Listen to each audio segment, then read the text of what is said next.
Welcome to the show. I am MMA insider and Herb Dean's dog sitter, Joey Venti, and you're listening to the MMA History Podcast, the only podcast dedicated 100% to the preservation of mixed martial arts history. Interviews and stories about the early days of MMA direct from the men who lived it. Hundreds of interviews, thousands of hours of research, all conducted by the most obsessed mind in the business, the MMA Detective Mike Davis. Join us as we document the history of the sport we all love.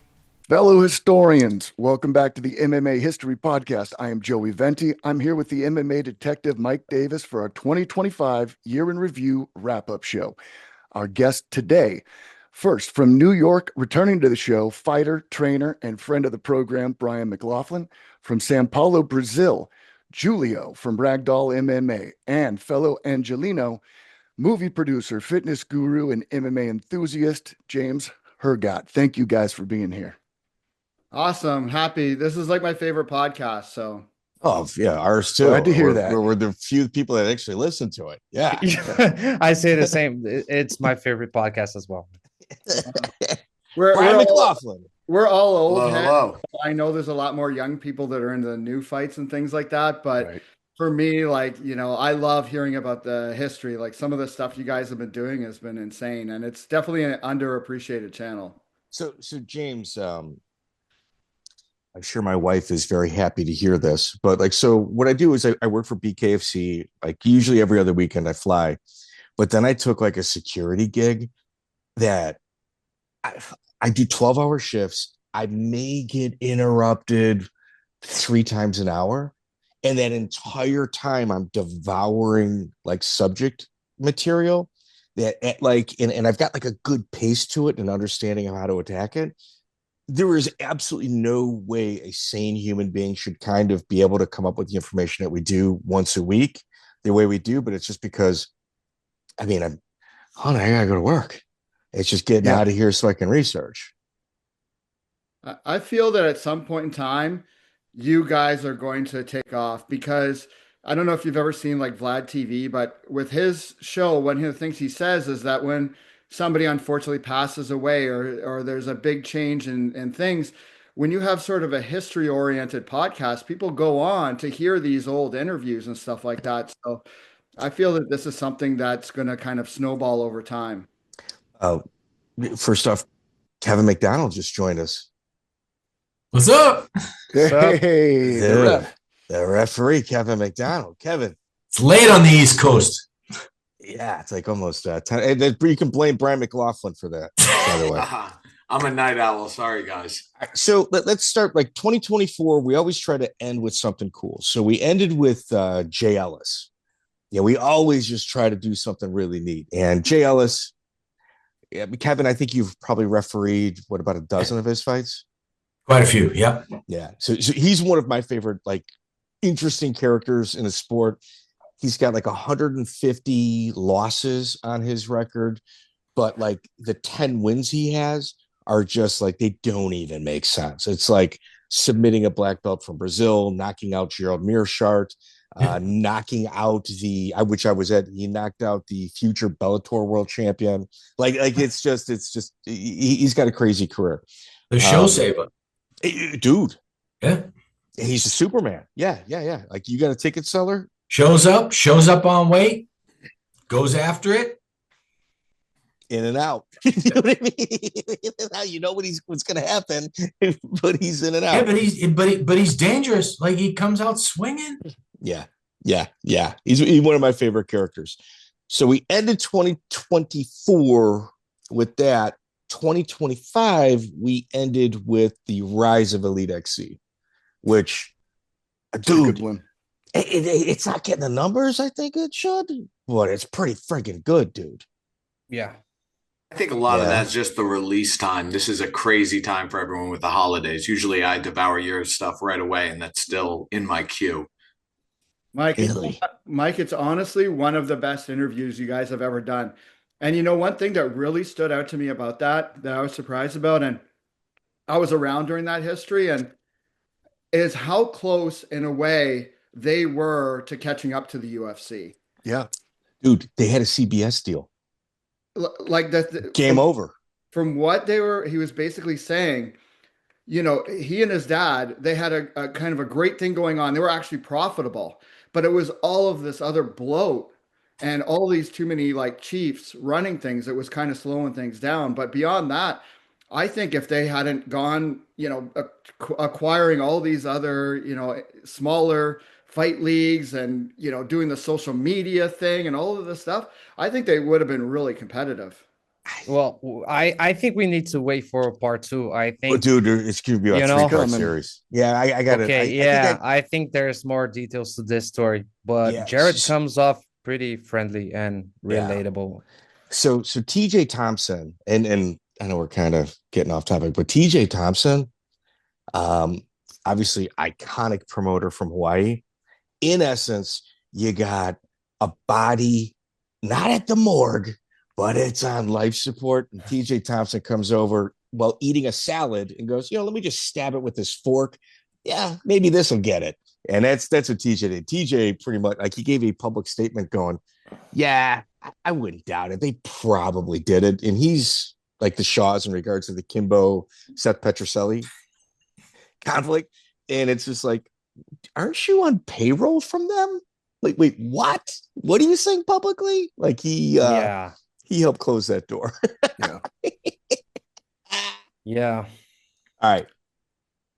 That interview, I have that same type of autism that Mike has of like researching stuff, and I try to dig up that interview of Seth Petroselli saying that Jared told him to keep the fight standing, and like this thing has been scrubbed from the internet hard, bro. It's like impossible to find. It's just an audio podcast, so there's no video, and this thing is gone. Yeah. So it was on the G, wasn't it? Seth definitely mentioned it multiple times on the Underground Forum. I remember him saying it and then trying to dance around it and walk it back. Yeah, he tried to cover it up by saying, "Oh no, they offered me a knockout bonus, just like the UFC does." But he went farther in the first round when he talked about it. That original clip is gone. It's like, and I think that would explain a lot on like what happened. And what's here? So we're gonna do like a 3-part on that. And my belief is that Frank Shamrock, there's a couple things that and I got to get into this, but there's a couple things that didn't kind of come forward in the beginning. And I'm shocked that nobody in the comments section asked, because usually they're pretty in tune. He goes, well, there's a person that always sues everyone. I don't want to mention his name. That's why that's Waleed Ishmael. That's Waleed Ishmael. It's absolutely, like, I'm looking through my notes. I'm like, I'm about to answer this name. He goes, yeah, but he always sues people. I'm like, yeah, I'm not gonna fuck this interview up. Okay? Don't get me started on Waleed, man. Yeah. I did a video on Waleed, man, because like here in Brazil, people don't seem to get him as that type of like dirtbag, and people treat him like kind of like an idol here, like a legend. And I don't know, man, he's like worse than Dana, and I don't know, man. People fought here for like $50, like $30, like a title fight, and like, yeah, my video is like a lot of Brazilian fighters and big time stuff like Poatan and Poliana Viana, like top tier fighters, and they treat him like shit, and they still do. He still do. And like Alex Davis and got a couple fist fights. Yeah. And the thing is, like his MMA events here, they are given government grants, and this type of stuff I couldn't get like so deep in it, but I'm pretty sure he's kind of like skewing some public funds through to his pockets, Okay. But allegedly. But the Brazilian government funds MMA. Well, yes. Did jungle fight. Wait, hold on. This is a year in review, but this is what I'm going to tell you this. Yeah. There's a certain top team from Julio's country that uses like their tourism dollars to expand. And there's a certain former promoter that used to be in charge of that fund I don't want to say his name because I hope to interview him one day, and I'm gonna probably hit him with these questions. And I mean, I'm sure in Brazil they don't do kickbacks or anything like that, so I'm sure it's all above board and of course, 100%, ready. But no, the Brazilian top team. I'm going from years ago. I don't have anything or proof, or I'm just telling you what really good sources told me. About 7 years ago, a lot of the expansion into the United States was through funding from government money in Brazil. But you also got to look at it this way: tourism in Brazil. What's brought more tourism there than jiu-jitsu? The women, soccer. Come on, bro. Come on, bro. Dude, Come on, bro. I was hoping. I was hoping not for like women, soccer. Yeah. Come on, bro. Well, all good responses. Somebody, like if you're playing The Price is Right, those are coming up. You know. Yeah. Well, but somebody, I don't remember who, but somebody on the podcast said that we don't even have like a Brazilian jiu-jitsu museum here. Or like in Rio, we should exactly. There's no Helio Gracie statue. There's no, like there should be a statue of Paquetá. And Paquetá, I mean, he's just as important as Carlson. Bro, it could be Charles right now. It could be a statue of Alex. But fighting here it's still underground. Well, the issue also is Brazil exported like all of their black belts to either Abu Dhabi or they came to the United States. Like jiu-jitsu is a mandatory course from grammar school all the way through high school in Abu Dhabi. And I think they imported like 200 black belts at one like swing at one point. Yeah. Gotcha. All right. Could I quickly ask a question? Sure. Burning through my ears about Brazil. What is the reaction to the verdict in the Leandro Lo assassination or self-defense, depending upon who you talk to? Yeah, well, I don't have any friends or anybody that like cheered for that. Like everybody's kind of pissed off, but at the same time, it's not a surprise. Like a lot of stuff like this happens, like miscarriage of justice, or like he was a cop, so he could argue anything. And I'm really not surprised that he is out of jail or hasn't been prosecuted or anything. But yeah, he was high and he shot Leandro in the face while he was high in a nightclub.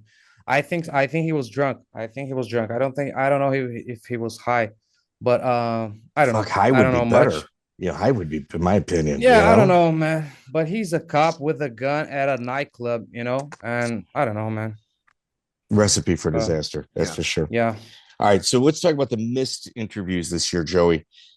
Daryl Golar. How many messages did we send him? About half a dozen from me alone. I was really dying to get that guy. I even like called John Peretti asking him. I go, dude, Golar, like you booked him. And even Peretti couldn't get him for us. So I read it, and there was like a lot of stuff that kind of came to light. I guess in 2013 he had a stroke and lost the ability of like half of his face. So I don't think he was gonna, be up for an interview anyway. And then so the Militich Fighting System guys used to go to a gym called Alley Cat Boxing, and Alley Cat Boxing was it was a rugged, like you went in there to spar, like it was like they weren't playing there. So Jeff Perez was the owner, operator, and Vietnam veteran. Rory Markham called me up and he goes, could you just interview this guy? I call him up. I get some notes. I felt insufficiently like able to do it. Like there's certain people that I just don't feel comfortable interviewing. This guy fell into that category. Like 4 weeks later, he died. Oh, yeah. All right. 55. Our other missed interview is John Marsh. We've missed him 3 years in a row. God, but dude, I'm still chasing him. We got JT Taylor though. Like I was at the UFC when John Marsh threw the water bottle at Tank Abbott. Or no. He threw it at Cabbage. I'm sorry. He was in Tank Abbott's corner. That's a quick way to start a riot. Yeah. Like cabbage.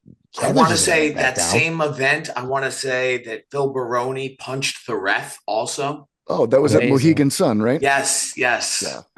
Kev, were you there? It was before my time, but I was there in attendance watching. He didn't just punch the ref; he punched my coach at the time. So we took that personally. It was Larry Landless that happened to. It was Cabbage, Tank, and Phil Baroni under the same roof. Yeah, and Eddie Ruiz too was there as well. And Eddie, like if you look up his picture on Sherdog, he looks like somebody that's like, oh fuck, is this like an inmate photo? What is this? Okay. He looks like in that war interview you did where he was mentioning Phil Baroni. One thing that really struck me about that was when he was saying about the level of like CTE that he had. Like, yes. Yeah. And he couldn't even find his way to the gym that he had been to many times, and calling him. It's like it's very sad to me that you have fighters in that condition, and it explains a lot of stuff. Yes, I totally agree. War Machine, in terms of our numbers, he did like 4x everybody else. Of course. Are we getting into John's case now? I have a lot to say about John, but I don't know. Are we getting into here? I will tell you about like the one thing that is like kind of shocking about it. All right, so in his trial, the one thing I didn't want to bring up was Phil Baroni's tweet was "pimps up, hose down," with a picture of him in Copenhagen, while Copenhagen's like sitting. Ready to take his medicine from the judge.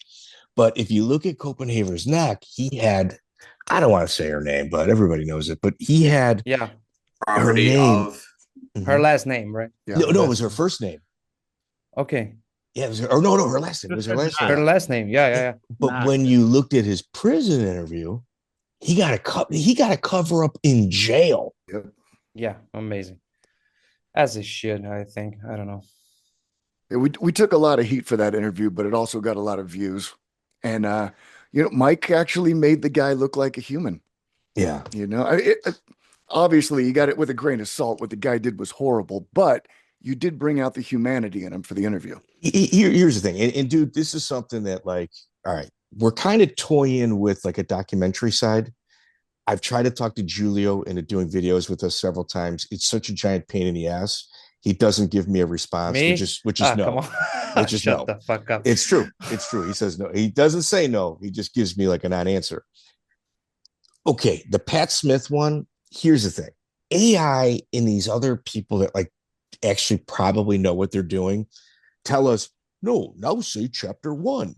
Now say blood in the comments if like you like this portion. I didn't like doing that. I didn't like. Okay, but dude, if you look at the people that wrote blood, which is embarrassingly like it's no way, it's embarrassing. It's everybody that's got like 45 comments on the channel, so it's nobody new, right? So like here's the thing: we never mentioned why he was arrested. That ain't right. Like we're not sitting here making feel good stories about these guys. Like we can't sit here and go, well, we interviewed War Machine, Rafael Torre, Hermes Franca because we're a history channel, because it's true. Yeah, and then say, it's not a, and then say, well, we're not going to talk about his charges over here because we're trying to like kind of do something that's a little feel good. That ain't right. Like you can't be both. We learned our lesson on this one. Like, I don't know, man. I think first is a history, like MMA history podcast. It's not a true crime podcast.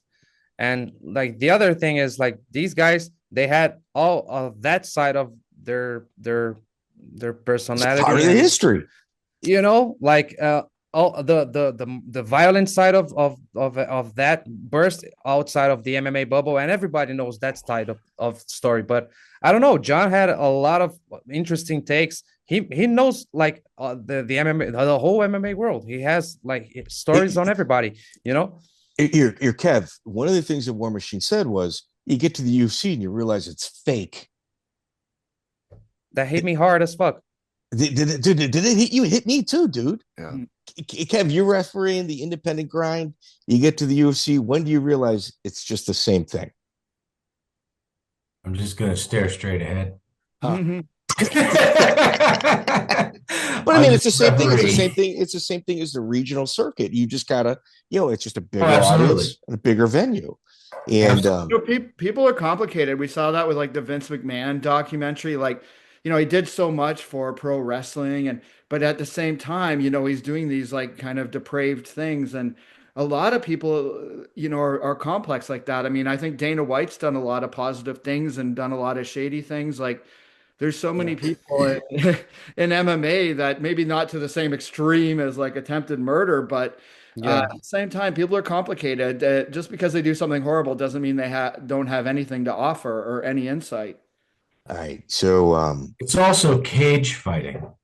Yes. Yeah, I mean, look at the lineup. When we were in Boston and Hardy was fighting, and I remember seeing it on one of the local message boards. A bunch of people were like, "Oh, he can't do," and a guy put a whole comment on there, and it's like, okay, so he can't cage fight. Yeah. Like what else is there? Yeah. What job can he do? Okay. It's true. It's true. I get what you're saying. Yeah. With the War Machine interview, what struck me was the psychology behind it, because it's almost, I looked at a few things that he said. The first was where he's like, the UFC's fake, man. It was like the same as a local scene. And I'm like, that's just because of your expectations and how you view it.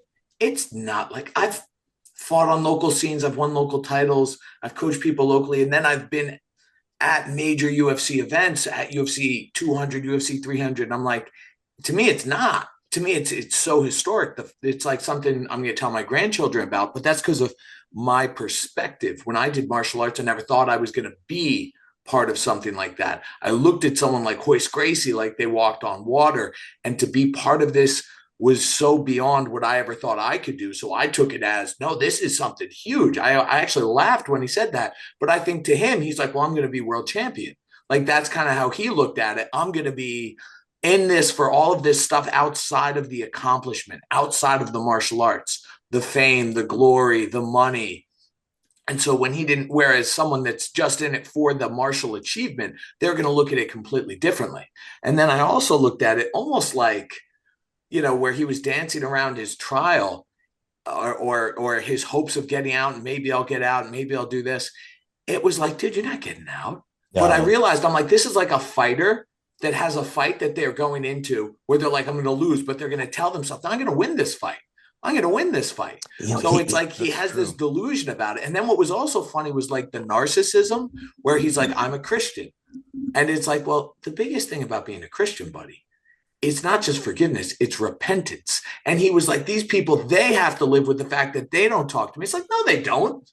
You have to live with the fact that you aren't even saying, just the way he approaches, like, yeah, man, they have to like talk to me and Phil. Like, I know Phil, did what he did, but come on. And it's like, no. The way you approach that as a normal human being is something. You say this. You go, hey, I did. Yeah. We all knew, it was going to happen sooner or later. But it's like you, as a Christian, as a person, you go like, I want to tell them, like, I understand why you don't want to talk to me. I understand why in your position you feel you can't talk to me. If you could find it in your heart to talk to me so I could hopefully get something positive into this world, it would mean a lot to me. But he just has this delusion. So, and this is a little self-serving. James, you're obviously a guy from Hollywood. What I usually do is, when I kind of crunch and really do my research, what I usually do is I find those names and just go, what do you got to say? If you had to say something to them, what would it be? Because those names are definitely listening. Like the amount of people that are contacting me. On the other side, the Rafael Torre episode 300, which for us, very few podcasts even make it that long. Rafael Torre had several people that hadn't contacted him in like 20 years now communicate with him. Wow. Like Chris Brennan, Gerald Strebe, and I don't know about Gerald Strebe, but I know Chris Brennan, Eddie Millis, and a few other people reached out to him, and where they called me up and they're just like, hey, dude, he fucked up. Yes. Asshole. Yes. Liar. Yes. But he's still my friend. Yeah. He was good to them when he had juice. That was like, yeah, that's the thing. Like he had juice and he wasn't evil with it. Yeah. I mean, James, you're a Hollywood guy. Have you ever seen somebody get like a main role or maybe like a contract and all of a sudden they don't know you anymore? Yeah, for sure. And there's a lot of people that are, especially that are in the artist industry and stuff like that, you kind of have to work around where you kind of have to accept that there's certain quirks to their personality or downsides to their personality and accept kind of take the good with the bad. And but it was an interesting point about him about that when he got to a certain level because you hear that a lot with like musicians and different people where they maybe have a hole inside them and they think if they get a certain level of fame or girls or money that all of a sudden they're going to feel good. And the problem is that it's an internal issue. And I think that's like something with somebody like, War Machine. And I think some of these guys, they just have like a hole inside them and they think they're going to be able to fill it with something. And then when they get there, it doesn't give them what they think. And then sometimes they turn even darker. Yeah. Yeah. Well, as you had mentioned, Vince McMahon. Yeah. You know what I mean? He's just filling that hole, You ever hear Matt Serra talk about like his experience on The Ultimate Fighter and his time in the UFC? It's so different than these other guys. He goes, all these guys talked about The Ultimate Fighter like it was prison. He goes, man, I finally had the opportunity to just focus on training. This was great. I loved it. And it's like there's a guy that just was a martial artist that was like, this is incredible that I can be there. And I think that even came from being with Henzo. And he talks about being at Pride. And he's like, I'm sitting backstage. All these guys are saying, I wish I was with my wife. I wish I was playing video games. He goes, I wish I was here in the ring. And it's just a different approach to it. These guys who are martial artists, who are there not for money, not for fame, but for the test and to be able to express their art. Like those are the guys that really appreciate it. Yeah. No, for sure. You guys think there's more people today that are legitimate there for the love of fighting than in the old school, or do you think it's the reverse? There's more in total, but there's a lower percentage. So because the sport's bigger, there's going to be, let's say right now, there's 50% that are in it for the love. But that's 50% of a pool of 10 million. Whereas before it might have been 100% of people, but it was a pool of 2 million. Oh, yeah. Okay. Yeah, for sure. Kev, you ever see that? Somebody kind of get the call up to the big show and all of a sudden, they're looking at you with a little stink eye? Oh, I mean, it's, I think, was it Josh Barnett that said, fighters have been replaced by athletes, or something along those lines. And yeah, I mean, when you think about back in the day, even in the early stages of the internet, it was like you had to find where these shows were at. You risked getting arrested for competing. I fought in LA Underground #3, and the cops raided the joint. And me and the kid I fought, Bobby Gamboa, we were locked down in the steam room. It was like we were, doing that. And now you've got amateurs, they got walkout shirts and, selling all these tickets and doing all kinds of, like that really changed things. Can I just hook up with something that Kevin said that I wanted to talk about? Go ahead, brother. Yeah. The interview with Greg Kaja. Kaja. That guy. Yeah. Kaja. Yeah. Well, you used to be a fan of his. Yeah, in my long nights researching about MMA, I came across his very old website. It's called cseclmao.com. Have you guys ever been to this website? I've spent way too much time there. Like more time than I care to admit to. Yes. Yeah. Okay. I mean, there's fucking problem. I'm OCD. Yes. Yeah. Go ahead. Yeah. I remember when this was going down on the underground and this was examined so in depth. Like it was. Julio, go ahead because I can comment on this. There's go over well. Gavin said about that time where like raiding the place and MMA was illegal, and there's like that time capsule where there was a lot of MMA events that were sanctioned just because the results were already arranged. So it was not a fight. So it was a pro wrestling event. Yeah, but it was advertised as real fighting MMA, fraud, and everything. You know, well, that's my head. That was like fraud and money laundering and like fake bets and that type of stuff. If you look those fights up on Topology, they're not there. They're actually not MMA, and they have been really like scrubbed from the internet. But I don't know. I just wanted to get more in depth about it. If you guys, I'll give you the information you really want. At some point, you got to float a question out there, and you don't come hard when you know the answer. You just kind of, there it is, and you kind of walk away and see how they swing at it. And at some point, like just half-heartedly, I'm like, was it a movie? Was it a dream? Was it this? Was it that? What? I mean, you spent probably 10 grand to build an octagon. Like that's something you go and talk to the wife about in like the late 80s, early 90s, going, yeah, it's a field of dreams, but a fucking cage. Like it's just not what you do. And he's just like, no, I just did it. Well, in 1980, Chuck Norris was in a movie featured an octagon. It was called The Octagon. And it was called The Octagon. Yeah. And then he says it's his idea. I get. Okay, but are you talking about the Irvine event where like Hoyce and I think there's a couple other people came to it? And I think essentially it was a pro wrestling event and it did have an octagon. And I think from what I remember, Hoyce and some other guys came down and watched it for like a couple of fights or whatever, a couple of matches, and then left. And then that's sort of the inclination that he's saying that he started. Okay, so he's really dug in. Like he's dug in where he's just got these just like Ted Kaczynski type manifests. Oh my God. Oh yeah. Oh yeah. Like the UFC's got security like in their parking lot because of guys like him. And like when you look at what the UFC says, they say, no, we got the idea from the director of the movie called The Octagon. and like he's listed and paid. It's but like during the interview, I told Kaja, I'm like, hey Kaja, you actually had like a what is it, like a fight gear company called Matt Rat. It's the exact same font as Tap Out. I was surprised how cool he was with the tap out thing. Like, yeah, they kind of took my idea. Like they took the idea. Yeah, it just rolled right off his back. Yeah. And then even the fact that he was in, was it Matua's corner or whatever? Yep. Bone breaking. Yeah. But then he said like Matua didn't really train with him. He called him up a couple weeks before the fight and says, I needed a corner man.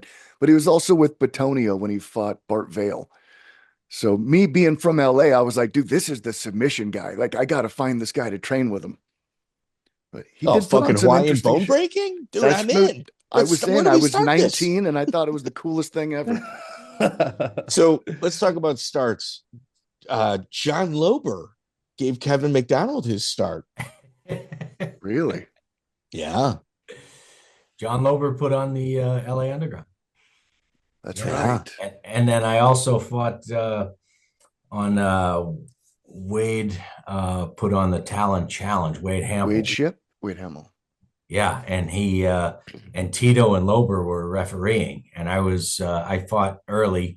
Wait, real quick. Did Tito have his championship belt on backwards while he was refereeing, or was it like front and center? I think it was just a tank top and jeans shorts. Amazing. That's unfortunate. But that was the event where he choked out Shannon Rich as the referee. Wait, Tito choked out Shannon Rich? No, Lober. Lober did. Yeah. I want to say Shannon was fighting one of Marco's guys. And after it ended, Shannon decided to go after him again. And Lober just, without that heart rate raising at all, just put out a straight arm, caught him in a rear naked, put him right down as the referee, and just calmly walked away. Wow. Yeah. That was the same one where Eve broke the kid's palate with knees to the face and the teeth fell out, including the roots. And Tito put him in a beer cup and was like, I don't know if you need these, kid, you know? Maybe souvenirs or jewelry. Yeah, You pick. With a Good old 16-year-old days. Aaron Riley fighting Tony Torres Aponte on the card. Yeah. So Lober used to call me. He used to call me every few days, and the conversations were phenomenal. Like it was, I mean, lizard people, dimensional beings coming through, and I like to me, a lot of it made sense. You know what I mean? Like, I'm like, fuck yeah, they are. Yeah, some are good, some aren't. No, I'm in.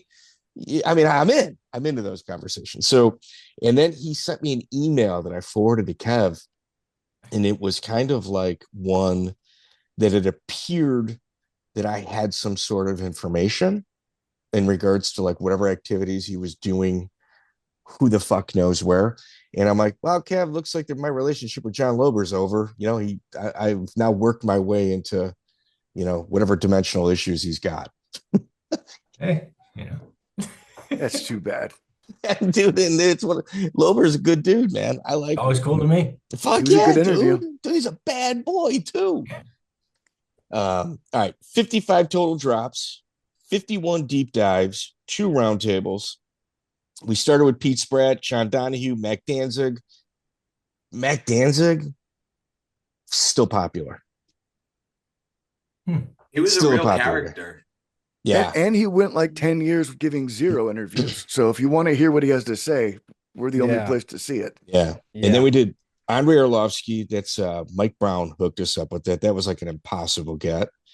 And then we got Gabriel Gonzaga, another impossible get. Ellen Iaquinta, which is a little easier.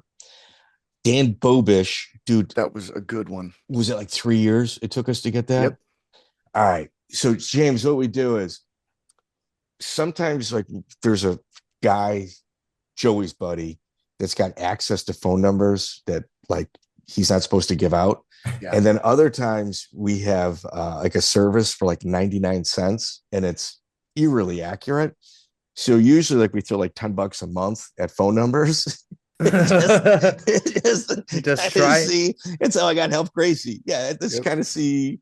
Cool. Yeah, when I got help, he's like, dude, you can't tell anybody I gave you this. He's like, you can't do it. You can't do it. You know who would be a good interview? Man, I know Half Gracie's lawyer. And this guy is a character. There's so much to say about this guy. Harley Bright. He has been at the center of so many different controversies, helping so many people behind the scenes.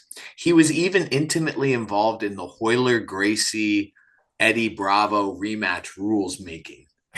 Oh, okay. This guy changed the rules last minute. At Polaris, right? One of my students is like his instructor. Oh my gosh, there's so much I want to say about him, but if you do interview him, I don't want to. Off camera, I could tell you stories about this guy till you're blue in the face. He is in the North Jersey MMA scene. This guy is a legend. Okay. Dan Bobish, fantastic interview. Robert Drysdale was surprisingly good. And then Chuck Liddell came from our friend Chris Wood at Leviathan. He hooked us up. And that was our last interview under the Lights Out podcast. And then we get Half, which is we slowly transitioned, and then Nate Marquardt. So Nate Marquardt, if you listen to that interview, he wanted not like as soon as I got first off, it took 2 months to get. He's like 23 and a half hours ahead of us. He's in Miramar in the middle of a civil war. Dude, that blew my mind. When you guys are like, we're talking to you and you're over here and this is what you're doing. I was like, this is what Nate Marquardt is doing? Yeah. So I got up at like 3:30 in the morning, several different times.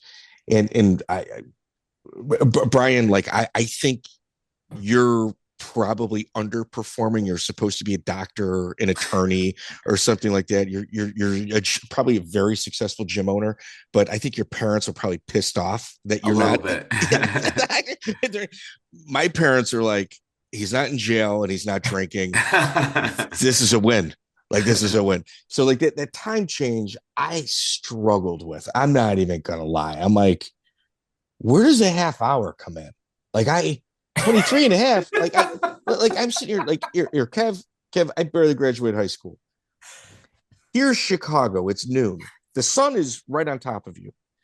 At midnight, it's directly behind. 12 hours later, it's directly above you again. How the fuck is anything more than 12 or 13 hours or 12 or 11 hours, depending on time changes? I don't know. This is the Alex Jones segment of the show. Exactly. Yes. So 23 hours and a half. I just looked at the Google search, just going, how? I don't know. I'm like, I gotta exit this shit because I gotta fucking study some stuff, and I don't want to spend a few hours on something that I'm not going to comprehend anyway. Hey, can I take a hard left turn on something real quick? Yeah, you guys mentioned Valid, and I wanted to see if you guys knew anything about a rumor that I was brought up hearing as a young man in jiu-jitsu. My instructor trained with Edson Carvalho, and there is a street fight that is infamous in Brazil where Edson and Valid got into it. And there are two sides of the story. The Edson guys say it was a straight one-on-one occasion, and Edson just took his lunch from him. And then there's the Valid side, which said it was Edson and his brother jumped him with a 2-on-1. And I wanted to know what the word on the street is in Brazil, if there was any about that. This is too much real for me. I'm from São Paulo. I don't know, but I would guess Valid is lying, man. Okay. Yeah, but here to counter that, you think Valid's going to take an L and not get it back? Whether it's fair or not, he's going to get it back. Yeah. Edson was a scary guy, man. Yeah, and Edson at some point is going to have his back turned as well. Yeah. Yeah, I don't know. Alex Davis and Walid fought 3 different times. Yeah, that I can tell you. The manager, Alex Davis. Well, just a little point. Valid beat Royce in a gi in a full stadium in Rio. So you know, we like to shit on Valid, but he beat Half also. He beat a lot of really good guys. Yeah. Valid has and Henzo, I believe. He had like an anger. He had an anger that was just like that you could like see like emanating. It was like pulsating out of him. Intense, right? Intensity, right? Yeah. It was like a high-end Gracie intensity. Yeah. Like Walid, you guys like that, like you meet them like at a bar and you're just like, nah, fuck this. I'm not hanging out here. I ain't taking that one. Yeah. Eddie Gordon, that was a good interview. That was a favor to our guy, Nick.com. Nate Quarry, that was, I think I got that on Facebook by the look. Gene LaBelle with John Donahue and John Peretti. I honestly, dude, that was a solid interview that we did with them. Well, I mean, we were interviewing people that really loved Gene LaBelle. And that came across. Yeah, exactly. Yeah, 2 of his 4 black belts. For sure. Sean Shirk, that took a few years to get as well through a little badgering. And we need a part 2 for that. We got to wait because he's a hard guy. Like he does not like give interviews. And, like in that interview, this is like really, really hard. Like it's a really hard thing for me to say because I respect Sean, but the things that Sean dealt with as a child by losing both parents at the same time, taken in by his cousin, he's written a book about it that Tom Atencio edited but never published. Really? Oh, I got a hold of that 20 years ago. Wow. Like some of it. Really? I read some of it 20 years ago. And I've got it in my notes. And that alone, I think, would be like just a 2-hour sit-down therapy session where people could really, people Yeah. people could really get a lot from that. You find that out about a lot, especially wrestlers. Like there's these kind of dark elements in their past which drive them, like Dan Gable and his sister. Yeah. And you hear about these. Dude, hear another one? Mark Coleman and his sister. He's never talked about it. Yeah. No, it's the same situation with Gable. Wow. Yep. Mm-hmm. He was like in 8th grade. His sister was in high school. Got offed by like just a real weird dude, and really crazy things happened. And that, I think the intensity of Mark Coleman, like that day, just went, got flipped on. Yeah. And dude, these are things you're not going to find on Wikipedia. Yeah, for sure. It's just being around a sport. We did a Christine Faria, bare knuckle boxing, and then Marcelo Mello. Yes. The biggest question mark in early MMA. Dude. Yeah. That Carlson story was like the most heartbreaking story I've heard and this year, probably. He's a one fight guy in the UFC. So good. Yeah, so that good. one was cool. That one was cool for sure. And it's like nobody else has got it. Nobody really has the ability to do something like that. And he's from Brazil, very well spoken, very good grasp of the English language. Carlson's become such a complex figure in the history of MMA. Well, that certainly showed, because everyone wants to kind of lionize him, and as the kids would say, like, give him his flowers. But at the same time, it was like the end got so ugly, and it was like, you can tell, you can almost hear it when guys like Alan Goez or Murilo Bustamante or Mario Sperry are talking about him, like they're so conflicted because they want to talk about what a great guy he was, but there's also like this understandable resentment towards how things ended. And they almost want to say like, hey man, like it wasn't supposed to be like this.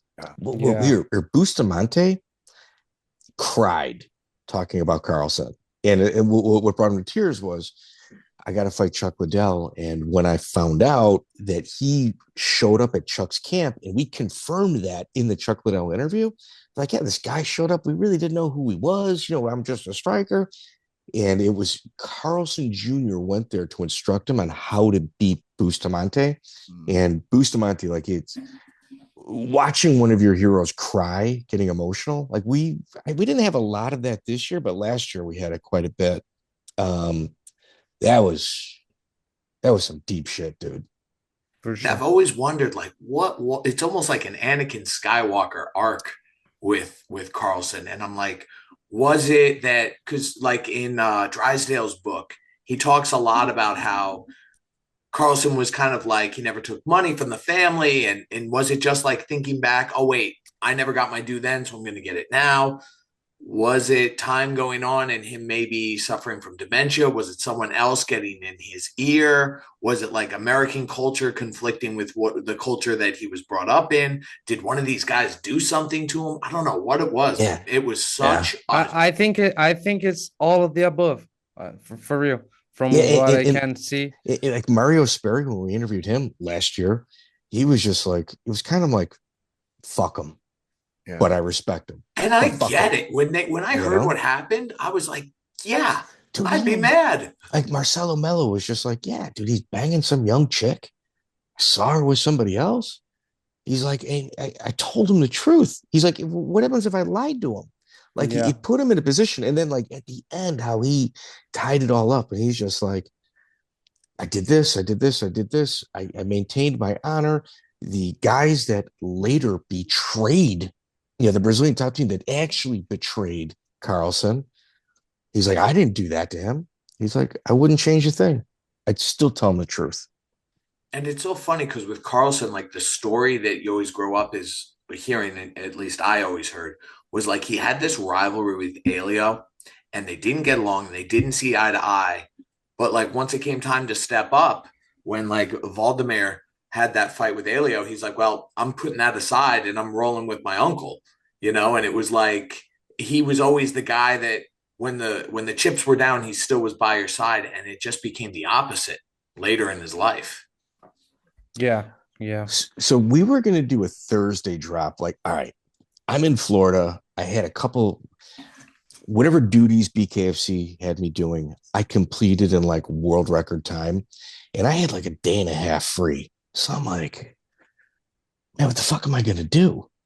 So what I did was I did like one of those work search history things that cost $1.99. And I went to Bart Vale's places of employment for his last like 7 years. I spent 2 hours talking to people that like didn't want to talk to me, maybe didn't have a real good relationship with him when he left. And finally got a call back. Are you fucking going to all my fucking workplaces? What the fuck do you want? You trying to serve me with something? You know, you want to serve me with some papers? Come find me, motherfucker. And he's like all in on me. And I'm like, Bart, I just want to talk to you about knocking out Ken Shamrock in Japan. And he's oh, well, he had it coming. You know what I mean? He was trying to do this, that, other thing. So then I'm like pulling up my notes and I'm hitting him like these other questions. And I hit him with the U-turn. And I'm like, you know, Bart, I'd like to, because Joey and I have been trying to track down Bart Vale forever. Yes. Like forever. Like fucking mullet. You know, he's like the American version of Harold Howard. That's Harold Howard South, boy. Yeah. You know what I'm saying? That's Harold Howard South. So we get him, and I was just gonna go, hey man, this is fucking Bart Vale. My audience isn't gonna know him. You know, maybe we'll just like drop it on a Thursday. We'll do Marcelo Mello on a Monday. Yeah, I got backed up a couple episodes. We'll do a Bart Vale on a Thursday. I think we were short episodes where I couldn't do it because we had like too many people canceled. We drop them on a Monday. It's our second largest like popular podcast for the entire year. People know Bart Vale. I'm shocked you think people don't know Bart Vale. It might be my favorite interview of the year. I think I even said it at the end, like the 19-year-old version of me is like really happy that I got to talk to this hero. Dude, I like at the end, he's like, you guys got any else? I mean, you know, can I go? Like he was annoyed. He was annoyed by us. Yeah. Why do you think it's so hard to get some of these guys? Like you'd think everybody would want to kind of talk about the past. James, it's all right. So somebody in the comment section, I don't know, was just like was kind of mentioning about how like I brag about being annoying getting guests. And the reality of the situation is like when you take any type of podcast course, I've only taken one, but a simple Google search, you know, do's and don'ts to start a podcast. The number one don't, no matter what page you go to, is don't rely on a guest. It's their number one don't. Like it's suicide. It's dumb. You know, you're setting yourself for failure. You're never going to be consistent. It's like there's 50 reasons why not to do that. And in order to kind of complete these tasks, I'm calling Brian. I'm calling Kevin, going, fuck, dude, give me somebody. Yeah, but you know what? Whatever Google says, what's the number one podcast? Joe Rogan. And what's Joe Rogan rely on? Guests. Yeah. All right. But I got several times, like I even like Andy Main, like we'll get to it. All right. So Bart Vale. And then like, because we were in such a pinch, I just said, man, we had a real good conversation with Mac Danzig. Fuck it, dude. Let's do it again. Danzig obliged, super cool. We caught up. We got Wilson Heiss after that. Seth Petrozelli, dude, Seth Petrozelli, I had to call up. He got inducted into the Florida Mixed Martial Arts Hall of Fame. That guy couldn't get him for me. What I kept doing was there was a guy that messages me on Instagram. He's probably ADHD. I would say he sends me a lot of messages, and he's a good dude. Like he's an actual good dude, but I get a lot of fucking messages from him. And right around this time, it was just like hammering me, boom, boom, boom, boom. And I'm like, well, you say you know Petrozelli. You know, I can go tomorrow. Like I got my research done. I know Seth. Well, that's what you say. And it was Seth texted me, hey, my buddy's contacted me. I'll do an interview with you. Okay, cool. Just let me know when you're ready. of course, Seth's not going to text me back. And this guy's hammering me. He's hammering me. And I'm like, I'm not even going to be a bug. I'm just going to send this guy at him. And he got his Petrocelli. I got to hand it to him. Like, he got Crazy. Yeah. And that was a really good one. Very high viewed as well. Mac Danzig brought in Kenny Florian. I got some inside information in regards to the doctors and stuff like that, in regards to a really good source on the East Coast. It went over very well. Roberto Traven was after that. I delayed that release for a while due to the fact that if you listen to the Spotify version, it's a lot different than, well, I shouldn't say a lot. The ending is different. I got my wires crossed and had some fucking, how many Jacare jiu-jitsu guys are from Brazil? And, they're both from the same gym, Alliance. I had like a question at the end where I got conflated and got corrected. Hermes Franca. That was an interesting one. That was a good interview. All right, Kevin, my mom loves me. So whenever like our interview shows up like on her YouTube, she always puts like a nice comment on it. And it's like this really nice looking older woman with her dog, like as the picture. This must have popped up on her feed because she's like, Mike, you always give the best interviews, pretending like it's not my mom. Right. And I call her up. I'm like, hey, Mom, I don't want you to stop. Like, don't. I really appreciate it. But this might be the biggest monster I've ever interviewed, Yeah. And like, I didn't tell her exactly what took place. And I'm just like, no, Mom, like that sweet, nice comment with that picture next to it. Holy shit. Like, Hermes after your mom in the comments? Yeah, it's my mom. The contrast between the Hermes interview and the War Machine interview, though, is so interesting to me. Hermes, I mean, they did terrible things, each of them, but it was like Hermes had a tone where he's like, yeah, to the people that are mad at me, I'm sorry, and I get it. It was as much of, while still dancing around the issue a little bit, him falling on his sword to be like, yeah, man, I screwed up. And War Machine was kind of like, I said I was sorry. I mean, what the fuck? What's wrong with you guys?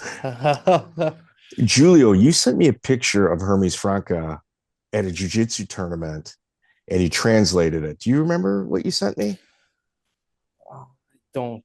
All right. So Hermes is at a jiu-jitsu tournament. He's got a black t-shirt on and it said, through Julio's translation, no matter what you've done, I have done worse. Wow. Okay. Dude, I have heard Hermes Franca stories I can't repeat here from people that train with Rich Crunkleton that are wild. Yeah. I wish you could talk about it. Yeah, I would have to get a lot of permission to say it. Off air, we'll talk, but but Hermes, like when we interviewed Alex Davis, we brought up Hermes. We're like, hey, he's just like, man, he was a jungle kid. He was doing drugs. He made a mistake. Culturally, there's some things that are very, very different. It doesn't make him right, but there's some very different things culturally. And he got caught in that trap, blah, blah, blah, blah, blah, blah, blah. And I'm like, all right, well, Alex, would you allow him to babysit your children? And Alex goes, you know what? I would. Yes, I would. Wow. And to Hermes' credit, he's about, I think, 7 years sober. Yeah. That, at least he's leaning in the right direction of being a better person. I'm not saying he is, but he's leaning in that direction, to his credit. I had the same impression with War Machine. I think, I don't know. Well, you guys didn't have the same impression. He came off as like a narcissist, egotistic maniac. I don't know. I thought he was kind of reformed, but I could be wrong, man. I mean, considering that originally he was saying that he wanted to get revenge on Christy Mack, and who was the other guy that was like, that he had fought in a situation, and he was like mad at them when he went to jail. you know, here. Let me give you a little pushback, James. Let's just say you're a little crazy, you're a little off, you're dating somebody with scruples that are like on a compass that's spinning around and around. And you're a former MMA fighter, now porn star, you know, and she's a porn star as well. Okay, but she no, just setting up the stage. That poor guy, the reason he got that just swiped right on Twitter. Dude, the reason he got that moment at that time was because she wanted to get caught. And it did come out in court. It came out in court. Yeah. That dude was like a state champion wrestler too. I was but he's a state champion wrestler with his pants down and not expecting a fight to come his way. I gotta say, that guy was able to survive 90 minutes into a Viagra, you know. I gotta say this much: War Machine's first public statement was, "I forgive you," to the girl, as if he was a victim. So nice. Has he evolved since then? That's nice. It would appear so. That's okay. Nice. Gotcha. Well, that's Christian. Okay. Yeah. But you could be a narcissist and still be trying to improve yourself. It doesn't mean you're going to make a lot of gains, but Joey. I got the impression he was trying to be a better person. I mean, maybe that's what I want to believe, but I got the feeling he at least wanted to be a better person. I'll tell you this. We've got a couple prison interviews coming, and dude, they take a lot out of me. Like, they're not easy to do. They're not easy. They're hard to do. Cameron Earl hasn't used the phone in 10 years. He's like, I don't know how much I should disclose. Here we go. I sent Cain Velasquez a message, and I don't want to interview Cain in jail. It was a heartfelt message from somebody that can relate to his situation. And, I've got the app. It was like, hey, dude, this is what I heard. This is what I know. I'm just giving you a heads up, man. I just want to let you know I really respect you a lot. Writes me back. And then I send him another message saying, hey, dude, just so you know, Cameron Earl is in the same jail that you are. I go, he's a real talented guy. Submitted Marcelo Garcia twice, somewhat of a savant. I mean, I didn't put this in there, but like, if you look at like the autism warriors in jiu-jitsu, he might be that first wave of guys that just kind of looked at jiu-jitsu differently than everybody else. And Cain writes me back, yeah, dude, he's actually a really talented guy. Like, they're working out together. So I'm like, he's a real talented guy. I go, yeah, dude, I threw $20 on his books and he never wrote me back. Like, he never sent me an email. He's never received an email from anybody ever. Wow. He doesn't know that technology. Okay. So Cain told him, because they got tablets in jail. Cain told him, hey, man, this fucking dude's 20. Is that true? And I did. I threw $20 on his books. Like, hey, dude, like, if I'm going to reel somebody in, it's kind of like the candy on the pillow. Yeah. Like, go ahead, eat that candy, boy. I'm getting you in. I'm going to get you in for an interview. And he sent me an autographed picture of him and Cain together in jail. That's cool. That's fucking cool. Cameron Earl asked me for my address, and I'm like, fuck it.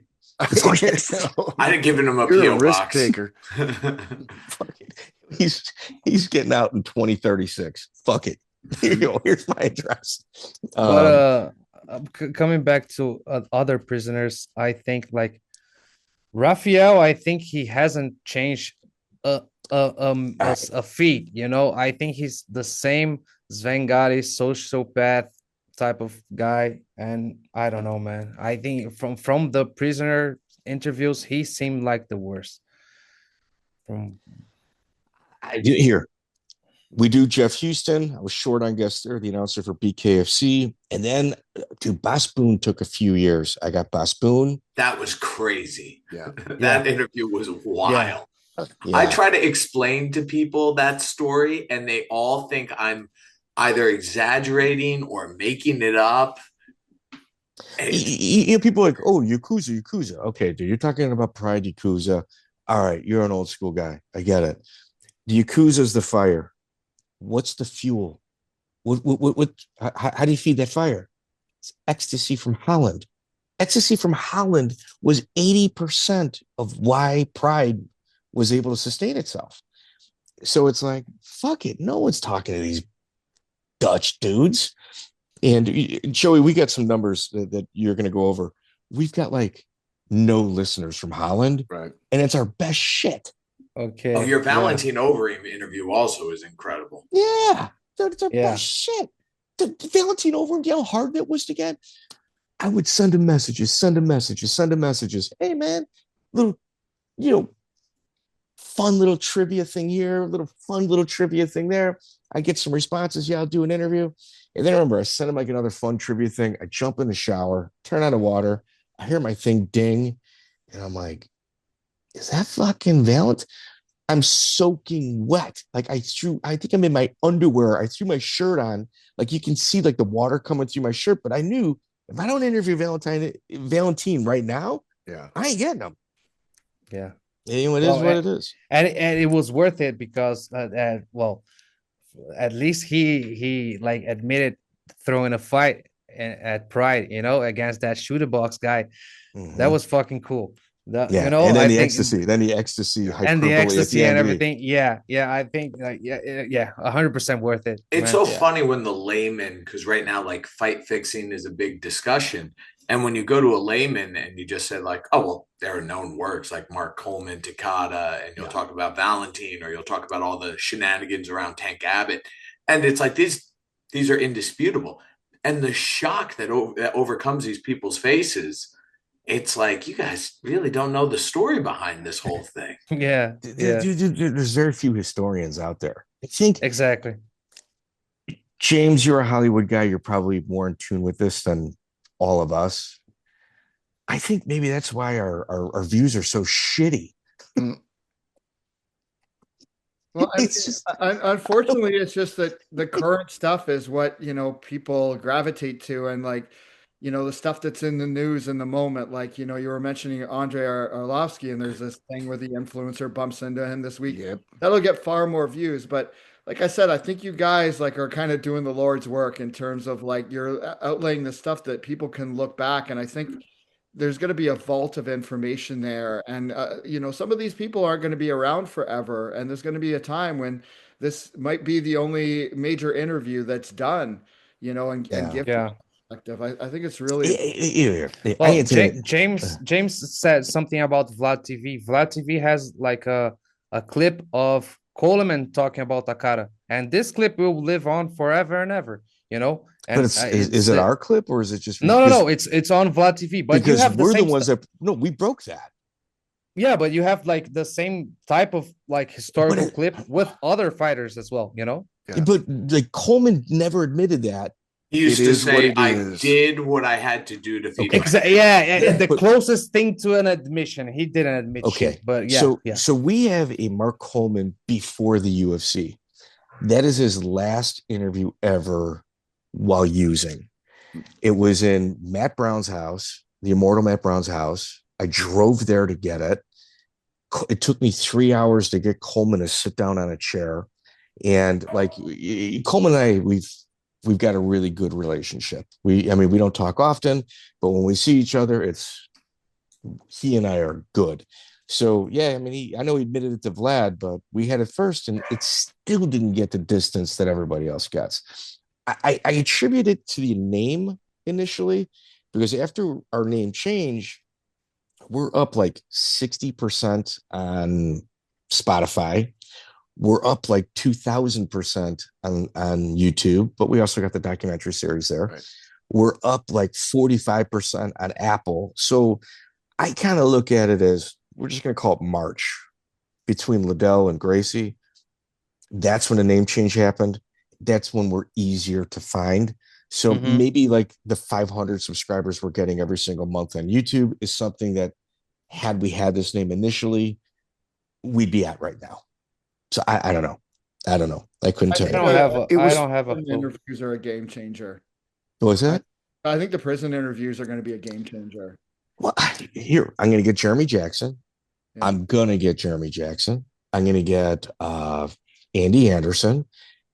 Cameron Earl's going to be hard because he's going to have to humble himself to pick up the phone and kind of either figure it out himself or somebody teach him how to do it. And I think there's a degree of learning there. There's kind of a miss. But in the meantime, I'm taking tons of notes from him. I mean, that's really all I can do. I guess Tony would be impossible, right? Well, I know his attorney. No, I do. I know Baroni's attorney. Yeah. Any hope for Lee Murray? That'd be good. I mean, that's the one that I find most compelling. Remco Pardue has told me, dude, fellow flat earther, Remco Pardue has told me that he'll get that for us. Wow, that would be something. That's the most. The Lee Murray story is so captivating. Well, I needs to be a movie. The only thing I want, Lee Murray before the UFC. Let's not even talk about the crime. It's never been. You mean the little twists and turns? From the London shoot fighters. Come on, bro. And that Jorge fight you did was a good one too. Was that this year? That was this year. Yeah. I was $299. Antonio Benuelos, we went on a tear with Hackelman's guys. Antonio Benuelos, Jason Von Flue. Von Flue was not easy to get. Joey? I fought on a card with him, and he still didn't return my calls. Yeah. We finally nailed him down. Boss Boone, part 2. And then I'll tell you what, the guy that came up 3 times in our most popular portions of an interview like ever, like not just like numbers straight across the board, but just where people tuned in. Ant Evans. That's the best of the year. Ant Evans for sure. We could do a 12-part series with that guy. Yeah, he's an encyclopedia. Yeah. Have you watched his Twitter? Yeah. It's like he's definitely leans left. He calls Dana White cornflakes for brains. Occasionally.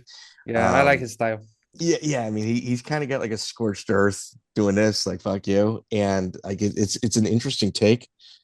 I think this is what people don't know about Ant Evans. Behind the scenes, Luke Thomas, and I know he used to work with Ariel, but Luke Thomas and there's one other MMA influencer. He does all their back end YouTube stuff. Like he's a king. He's an actual kingmaker. Yeah. That's what he advertises himself on X, right? Yeah, he's an actual kingmaker. He does Luke and Ariel, really? Well, so I saw Ariel at our first New Jersey show, and I had to kind of give him a backstage tour, and in the course of conversation, I threw Ant Evans's name, and with reverence, he paused and said, "Ant Evans is a legend in the journalism space," and I can see why. So I think once it comes through in his interview for sure. The issue is like he goes after a lot of people that I want to interview, like Andy Foster. We should have first quarter of this year. Like he calls him cornflakes for brains as well. Yeah. He has strong opinions. Yeah. What that makes for an interesting person to listen to. They're not riding the fence. Jan McGee, we got him. We did a 2010 M1 deep dive with Appy Echteld, and dude, Julio, your favorite guy, Homer Moore. Yeah, he's a character, man, and another fixed fight stuff. And this one is lost media. It's Chael Sonnen against Homer Moore in Hawaii. And we don't have fight footage of this fight because, according to Homer, BJ Penn's family was behind the Rumble on the Rock event, and they were in cahoots with Chael because BJ was supposed to fight Matt Hughes 2 months from them, and Chael was supposedly living in BJ Penn's house in Hawaii months before this fight. He clearly lost his fight, and the judges gave it to Chael because he was a friend of the family. And according to Homer. And Homer missed weight. And he missed weight. Yeah. But this it was hard for Homer to say this so Okay. clearly, and I mean, Julio, you're dancing around the subject. Homer Moore. Let's just be real about this. Homer Moore. Would you say he's like in regards to Brazilians being on time? Where do you put Homer Moore in that category? Homer is more Brazilian than me, man. Homer Moore. Okay, I'm gonna go out on a limb. The feds couldn't get Homer Moore because he changes his cell phone so much, and it's not because the fucking people are out to find me. They're out to get me. I gotta change my number. No. He waits till the minutes run out and goes and buys another phone, new number. Like, do you get like a wiretap on somebody? Sometimes it takes a few weeks, sometimes even a few months. Homer Moore has gone through three. He's already got three phone numbers by them. He was the muscle for Sammy the Bull Gravano, a main person of interest in two different disappearances. Well, they definitely found the bodies. They were just barbecued. And in one of the instances, they charged him on his phone. He's talking to Sammy the Bull Gravano, going, man, I ain't going to say shit. That was the one thing that they used to charge him. Once he goes to jail, what they do is, because it's like a federal, they charge him federally. What they do is they tell the other guys that they got locked up, all right, just give us Homer. We'll give you some time off on your sentence. In other words, I'm getting guilty pleas across the board, but you're also getting us Homer. Or then they go to Homer. All right, Homer, we're going to get some time knocked off of this. You do 12. We'll give you 15. You'll end up doing 12, but you're giving us all of them. So in other words, 100% conviction rate. Homer Moore told them to go fuck themselves and don't ever fucking talk to him, and was willing to take the weight. People were so afraid to turn on Homer that they wouldn't do it. Homer wouldn't cooperate with them. You're going to trial next week. Do you want to do it? At the day of the trial, drop charges. And sometimes when the feds, what happens is they got like a 98% success rate of charging, like of guilty pleas. But what they don't tell you is that the 2%, a huge portion of the 2%, get kicked down to local law enforcement, where they've got almost 100% conviction rate there as well. The local people say, we ain't touching this. Yeah. Like you guys. And Homer, in the interview, the one telling thing is, well, fuck Homer. You got a lawsuit, dude. You going to sue him? Man, these people, are real corrupt. I ain't touching that shit with a 10-foot pole, dude. Okay, you're getting he's like a genius, man. You're getting $150,000 a year every year you're locked up. He's got a $300,000 settlement there, and him going, nah, ain't worth it. Yeah. I bet it ain't worth it, man. Yeah, he's a fucking character. I can tell you that. Oh my god, dude! But speaking of like him fighting, I never heard about Homer Moore before the interview and the Chael stuff, and I went through his fights. He was low key like a possible GOAT, like he was very talented for his time. He's the heavyweight Antonio. He's the heavyweight Antonio McKee. Yeah, he does like what Islam and the Dagestani guys do now. He did like 20 years ago. See, what Joey always tells me is like whenever the UFC's got a women's fight on, he always texts me, oh, it's a bathroom break. Now's the time to go. Homer Moore is in that same category. He ain't finishing nobody. Yeah. Nobody. Thanks for agreeing for me throwing you under the bus, Joey. Yeah. Appreciate that. I'll be under the bus if you need me.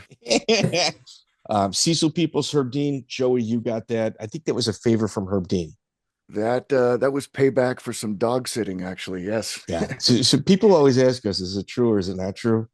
Joey actually is Herb Dean's dog sitter. Well, actually, we're like lifelong friends. We met in the 90s, but dog sitter is a little funnier. Yeah, way better. Yeah. Well, like I needed like some clout, somebody with some inside information. So I just figured, fuck, dude, I got to get a dog sitter to the stars. That's right. You know, He knows all. I mean, Herb's at every event. So I was jealous that Joey's, Mike had a Joey's nickname there. and I didn't, so I had to step up with that shit. The MMA Detective and the Herb Dean's dog sitter. Yeah. Right. Yeah. We did Kaja, Mac Danzig, Shark Tank with Eddie Millis and Jay Martinez. Ant Evans made a second appearance. Brock Larson was actually a very well viewed one as well. Like, it was a good interview. Yeah, it's a good one. Josh Neer after that, very difficult to get Josh Neer. Jeremy Horn also wound up in the top 3 most viewed interviews. Brian McLaughlin. We came by way of one of your former students. Yes, Scotty Smith. Scott Smith. Yeah. Super cool cat. Actually, cool. his Scott Smith. No, not that Scott Smith. Okay. It's a jiu-jitsu guy, but his coach is this guy Ernest Ellender, and that guy was entrenched with the split between Ralph Gracie and the formation of AKA. That guy's got some very interesting stories. Wow. Yeah, so he knows Cameron. He knows the Camarillo brothers really well. Wow. And then Wilson Hayes, we also talked about the Macaco split with oh, that was crazy when he's talking about his 2 coaches fighting each other. Yeah, and dude, that got like 0 views. No one's even reported on it. Like, people know about it, but people don't know. We got somebody like on video fucking talking about like a huge split. People don't know like a lot of the lore behind that. And it's like Wilson, because he went on such a tear in the Northeast and he doesn't pump himself up. It's like Wilson and DJ Jackson are the 2 guys who, if you read their resume of wins, it's like, holy cow. You got to win. They never talk about it. You got to win over him, correct? Right place, right time. But yes. Yeah. But I mean, he beat guys like Ryan Hall, Gary Tonin, and some of these guys multiple times. And people just, a lot of them, because he doesn't, he's not out there making noise on social media, so he flies under the radar. You know what? I hate to say this. Like, I don't want to be like mean, but the reality of the situation is, if you were to go by weight class with us, anybody in 125-pound weight class, nobody gives a shit about them on our channel. Well, he's covered the spread at 45, 35, and 25. He fights all over. Anybody that's touched 25, nobody gives a shit about. I'm just, I well, Kev, you found that somewhat funny. I look back to when Tank Abbott was on, I think it was HD Net, and he was talking about how there shouldn't be weight classes. And I think it was Boss or whoever was like, well, what would you say to a 125-pound man that, he can't fight these heavyweight? And Tank was like, I'd say to a 125-pound man, professional fighter shouldn't be your job title. Well, Tank is the goat, man. Ant Evans, like on his Twitter, I think he said there's more people on the block that I live on than 125-pound fighters that can actually fight at a world-class level in the entire world. I don't know. I don't have feelings about that. I love WMMA and I love 125-pounders. I wish an entire card would be dedicated to those 2 things. I think like 90% of the world population, it's like it has the frame of at most a welterweight, right? 155 to 170, I think, are the 2 toughest. Right. Kev, what do you? Right. Kev, you've been in there. 2 toughest weight classes. Like featherweight and lightweight, maybe, No, a little bit lighter. Well, they're the tallest. Agree with you, but then even when you get heavier and you get to 205, like the knockout power that some of those guys have, it's wild. I mean, I would say between 45 and 205, are kind of the deepest. Kev, have you ever had like an oh shit moment in the ring, like feeling the power from somebody, like of the 2 combatants in front of you? I used to say back when I reffed a lot of the Bellators in the Bjorn Rebney days, and it was like, he had some killers in there that just Hector It Lombard. wasn't that they were trying to hurt their opponent, but if you didn't, as a referee, stop that action, like they would be very respectful. But like if you didn't stop it, like they would continue. And when you see some guys saying like, "Oh, if it wasn't for this, I'd be on the streets," and it's like American poor is a lot different than Third World War torn poor. Yeah. Hey, can I ask a reffing question? Yeah. I've always had this, I guess this is my hot take. If you watch like Olympic wrestling, you watch NFL, where they have these monsters going full speed, they are always controlled by a whistle. And in MMA, there's so often where someone's knocked out and it's the refs on the other side and it's a foot race. And a lot of the dirty secret is a lot of these guys want to get that shot in. That Dan Henderson, Michael Bisping shot when the guy's out, and the ref is just not in position to physically stop them. Or sometimes I think, maybe not yourself, but other refs might be like, oh, do I really want to dive in between there and risk my own personal safety here? I've always thought that there should be either the ref in the ring or another ref outside that once the fight's dead, they stop it on a whistle. What are your thoughts on that? I mean, if you have someone outside, now you have a whole other dynamic because you have someone that doesn't have the same perspective, potentially calling this fight. Are you saying a woman can't blow a whistle outside the ring as good as a man? Is that what you or just even said? even if I it think I can just heard be that. the outside the ring can be whatever, but it's just like to have someone there where they can call it with a sound. Good idea. It's a good idea. With the sound cue. Yeah. It's a good idea. Good I mean, idea. to me, I always, in the classes I teach for referees, I the fastest tool you have is your voice. And it's like when you're calling it, you're just shouting it as you sprint right over. And tell you what, you could make you're a not mistake. shouting it loud enough, like that's on you. You know what? You can make a mistake with that whistle too. But I'll tell you what, you're not touching somebody. Like the cardinal sin is if you touch fighters as a referee, you got to stop it right then and there, or like you get caught in that little in between, and then there's problems. But there's actually nothing in the rule book that says, or the regs that says anything about touching. Now, you don't want to do it unless you're stopping. You don't want to. But again, sometimes you get too close. And if you happen to touch, first thing that should be coming out of your mouth is fight, back right off. But it's one of those, when does it end? It's when the referee stops it. And it's a combination of the voice as well. Just like if someone hits someone after the bell, it's not when the bell sounds, it's when the bell signals the referee to stop the round. Ryan had a good point though. Like if you're depending on your voice, you're competing with a lot of other voices. Sure. There's no other whistles. Sure. Well, and that's why you got to be close enough, but you also got to be far enough away that you can change your mind potentially, and when someone, John, it's not an easy job. Good things about not at all. Not at all. No, it's a hard job. But and people always kind of like criticize police on their videos when like their life is on the line. I always just kind of reference, watch an MMA fight and watch when a referee stops and doesn't stop. I go, that's similar. It's similar. I mean, it's split second, and not everybody can do it. Not everybody can do it. It is what it is. Yeah. All right. Yeah. Brad Imes, Joey, we got lucky on him. Jorge Rivera. Kev, did Jorge Rivera come from you or Mike Brown? I think it was both. I think you both got that one. Got it for you, but I think we talked a bit. Yeah. That was a good one. I kind of felt like an asshole on that one because, I mean, for various reasons, but I think on that one in particular, I think he had like a double at work. He was really friggin' tired. Yeah. And like, I think he was kind of like dirty, and then he changed real quick. So he looked like his appearance was good. And I think he did it just as a favor to both you and Mike Brown. But I think he was really, really tired. And I know I carried the conversation quite a bit on that. He seemed unimpressed with his own performances. That was what I walked away. Like, he fought Tim Sylvia. That's like crazy. That to me was so wild.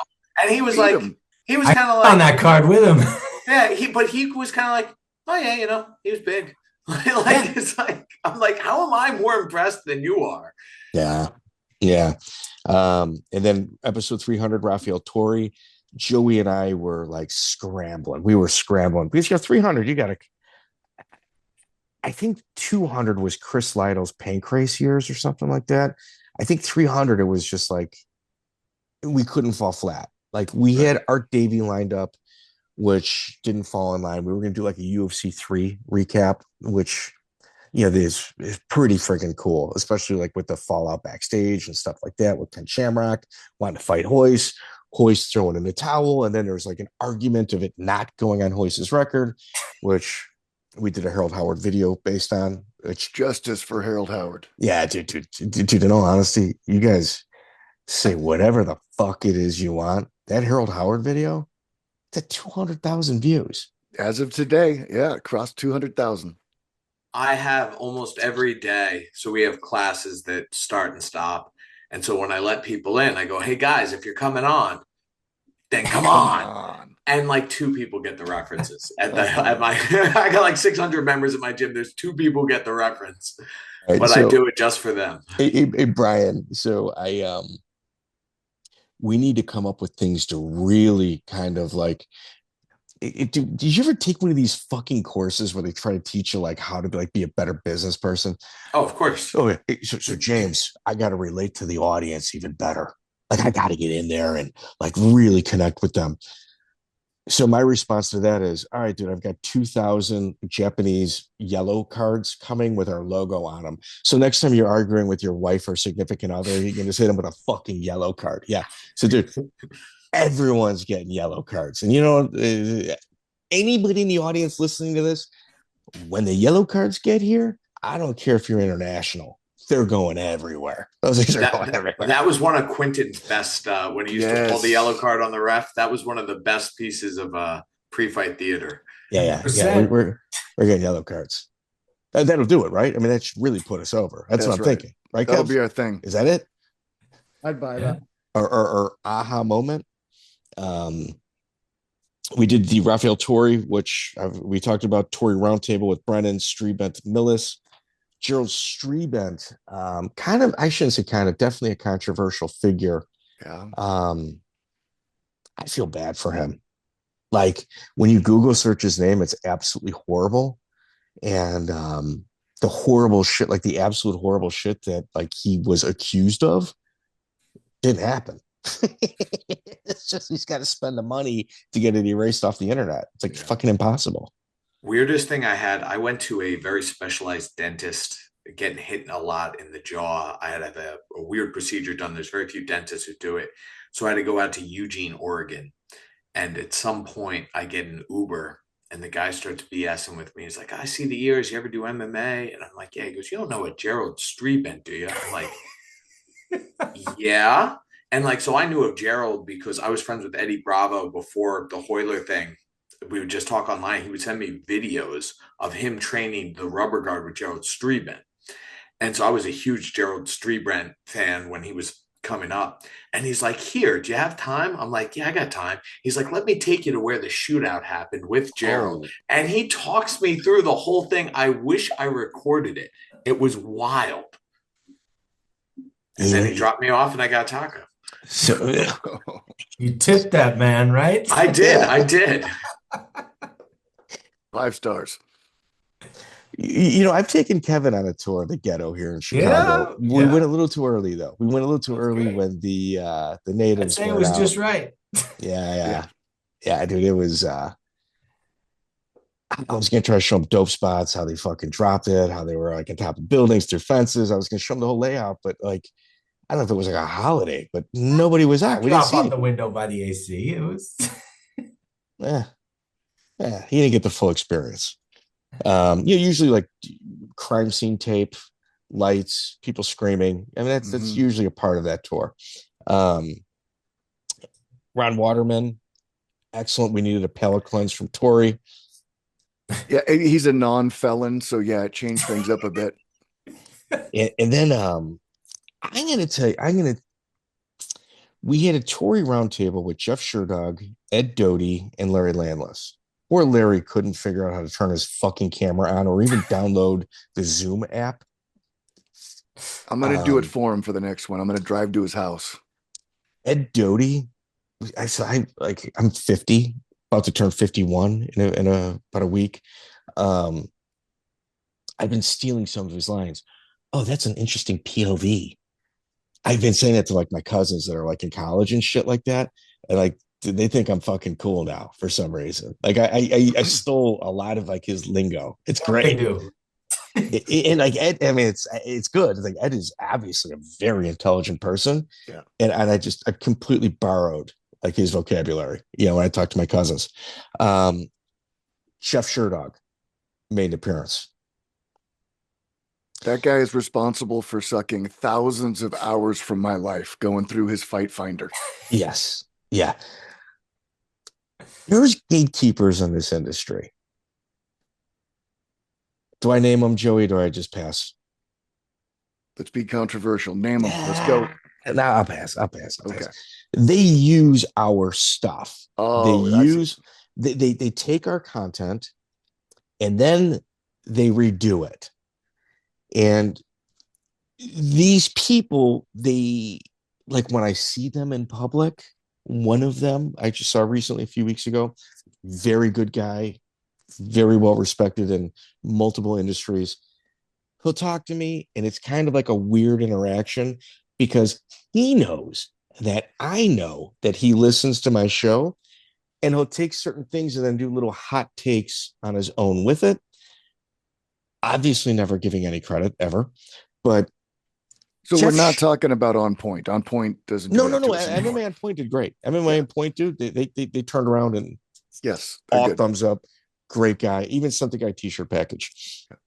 Jeff Sherdog coming on our show. That's a big deal. That's an industry titan coming down and opening the door. It really is. And Jeff Sherdog belongs in the UFC Hall of Fame. His early contributions, Jeff Sherdog, Keurig Jenis, Joe Gold, those people belong in a UFC Hall of Fame. Not Eddie Goldman. Just those three. Jeff Sherdog, Joe Gold, and Keurig Jenis. They absolutely belong in the UFC Hall of Fame. Jeff hasn't returned any of my texts either since this episode, which is a little heartbreaking. Jim Miller. How long of a drive was that for you to go and see Jim and do the interview? I see Jim all the time, so any excuse to hang out with him is good.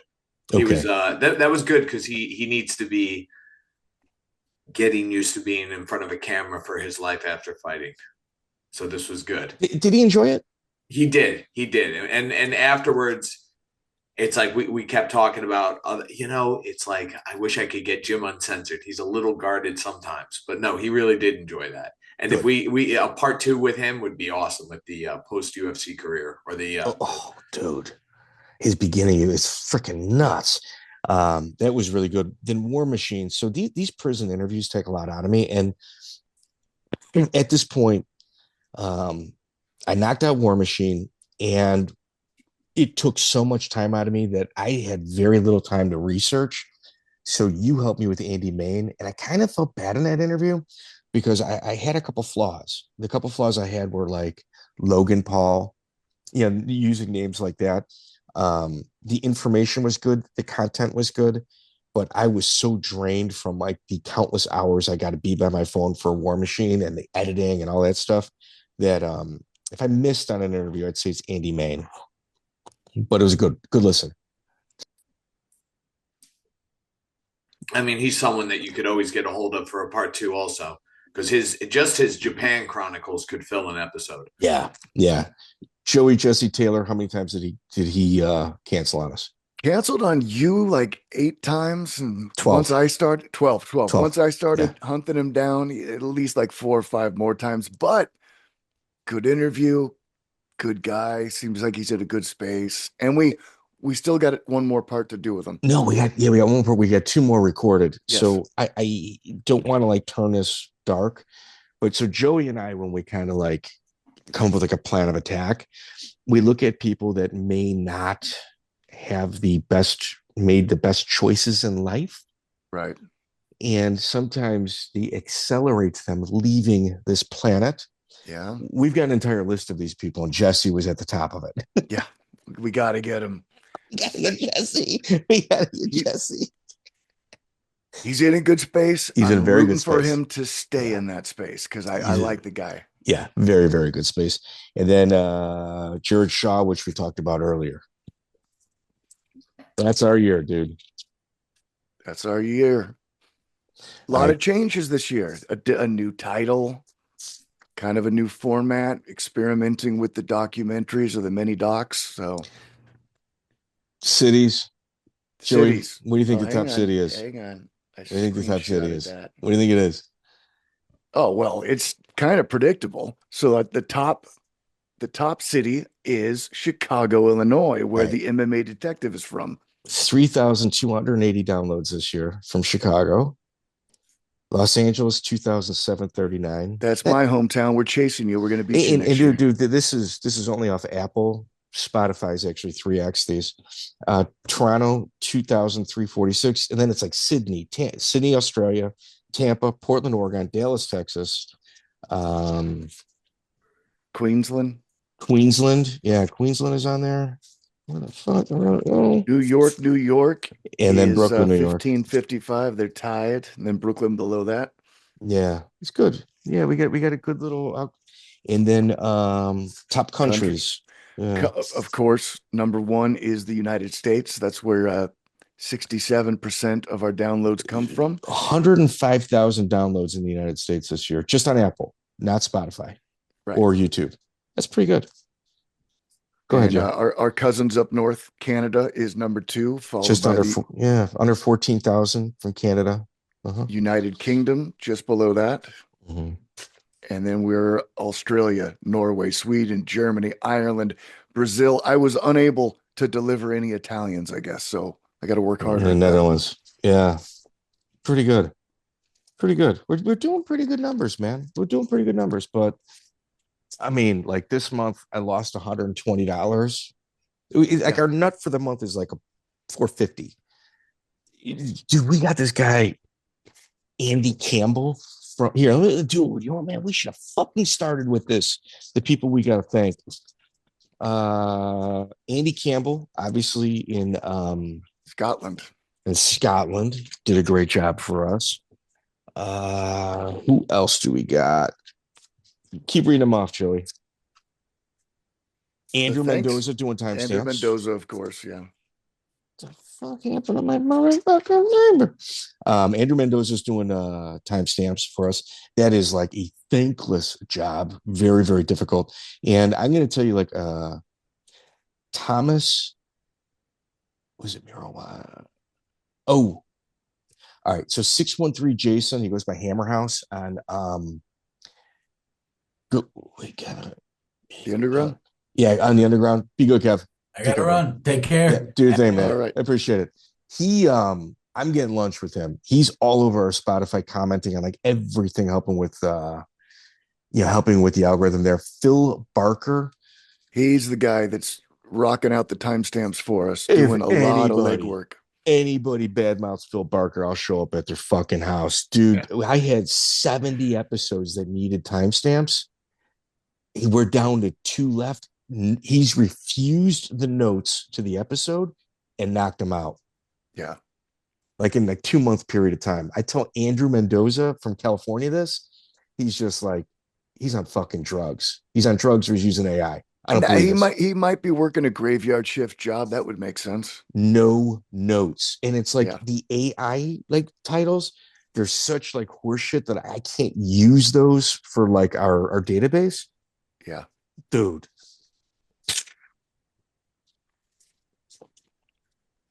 That's it, dude.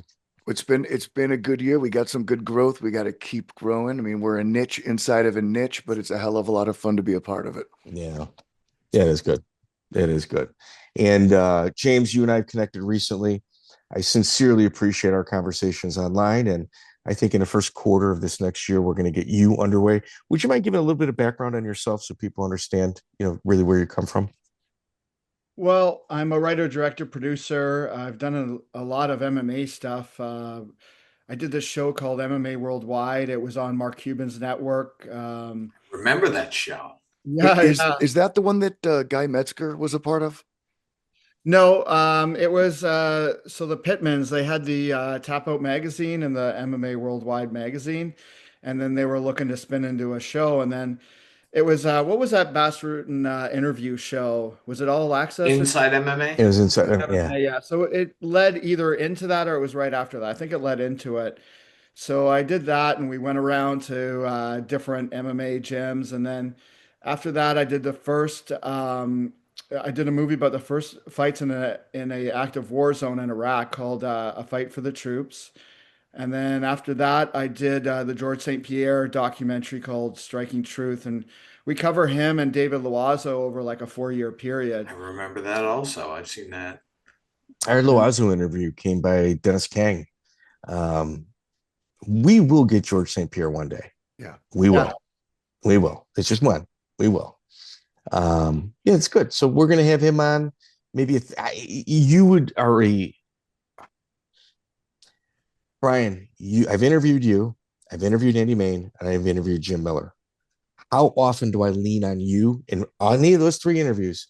How often have I called you saying, "Lay this out for me"? How many times? Oh, I don't know, a couple. It's a work of love. But very short, very few. It's not like it's a lot. I'm not going through whole careers. It's just boom, boom, boom, and I come with information in hand. Can you agree with that?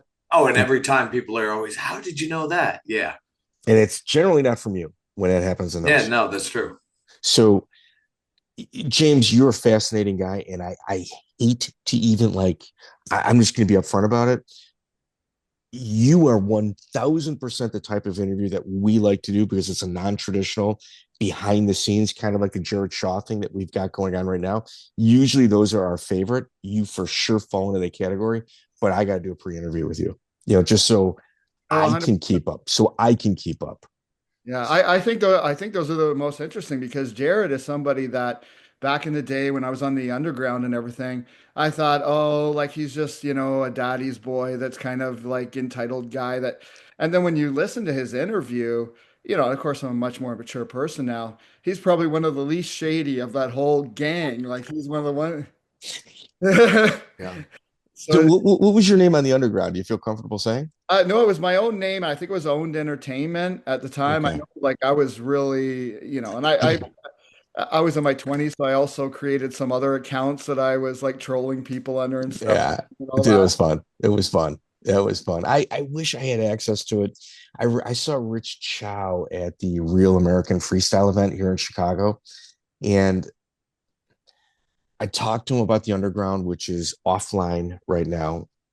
And my response to him was, okay, well, here, I'm moving within the next 6 months. I got a check coming in January. I should have a complete setup at home. And then I got to figure out a travel setup from when I'm on the road with BKFC when we record our interviews.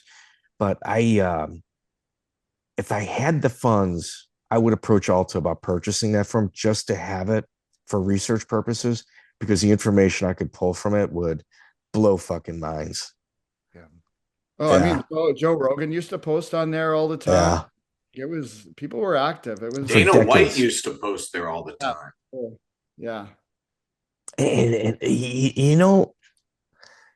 okay, we're all old school guys here from the underground. Brian, did you post there as well? Oh yeah. Okay. Did you guys ever go to fightsport.eu? That was like the rival where the uncensored like message boards would happen, where Dana White and those guys would have to go over there and kind of refute whatever rumors were happening. I don't remember that. Okay. I remember, oh man, what was the other? So it was a rogue website. And there was a guy over there named Tape Master. And I got a hold of Tape Master. I remember Tape Master. Like a year and a half ago. And I'm like, because he would always break things. And then Dana White would go over there, fuck you, you don't know what you're talking about. Bop, bop, bop, bop, bop.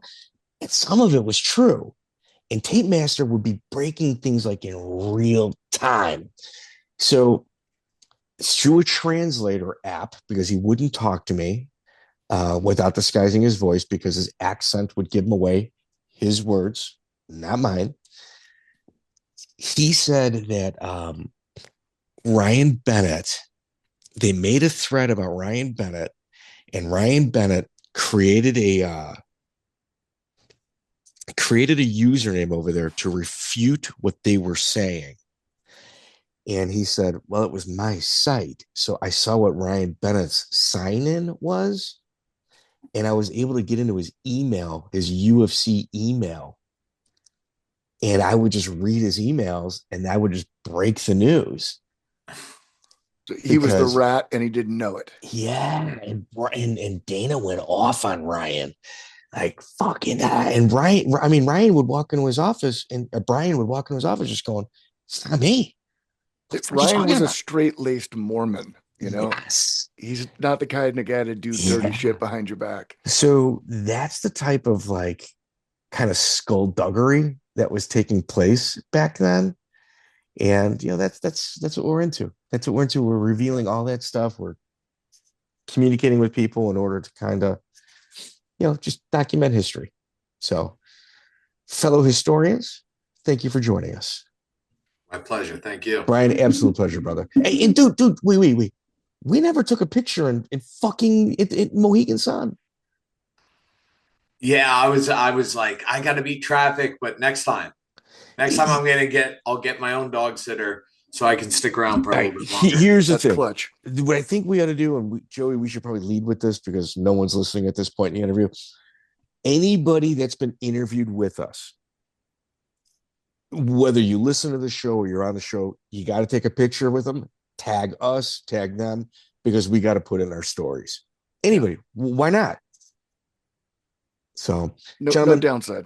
Absolutely. Absolute pleasure. James, I'll be in touch, brother. Take care. Like a quick plug for my latest movie. It's called Supercar Saints. If there's like 3 people still watching, but it's got Daniel Cormier in it, and it's got John Cena in it. What's it called? It's called Supercar Saints. It's a really cool documentary. It's on Amazon Prime right now.